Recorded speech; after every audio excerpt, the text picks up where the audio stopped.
Hello বন্ধুরা, welcome to my match box museum. আজকে আপনাদের একটি দারুণ জিনিস দেখাবো। আমার সংগ্রহের সব থেকে বড় একটি বুক ম্যাচ দেখাবো আপনাদের। দেখেছেন কত বড়, আমার মুখ ঢেকে যায়। এটি জাপানে তৈরি এবং এটির মধ্যে প্রায় 40টি স্টিক্স আছে এবং এখানে একটি হ্যান্ডেলও আছে, যেটা দিয়ে এটাকে ধরেও রাখা যায় কিংবা বহনও করা যায়। খুব একটি শৈল্পিক দেশলাই না?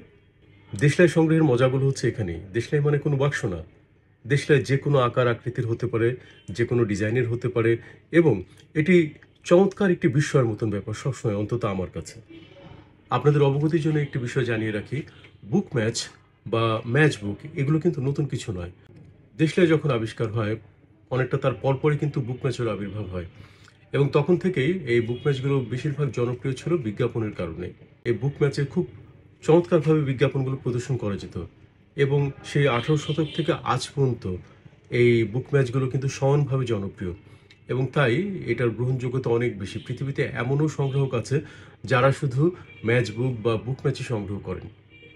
আমি পরবর্তীতে আপনাদেরকে আরও অনেক ভিডিও দেখাবো আমার ডিফারেন্ট বুক ম্যাচ সংগ্রহের উপরে। তবে এটা খুব ইন্টারেস্টিং ছিল। ভালো থাকুন, শখ এবং সংগ্রহের সাথে থাকুন। ধন্যবাদ।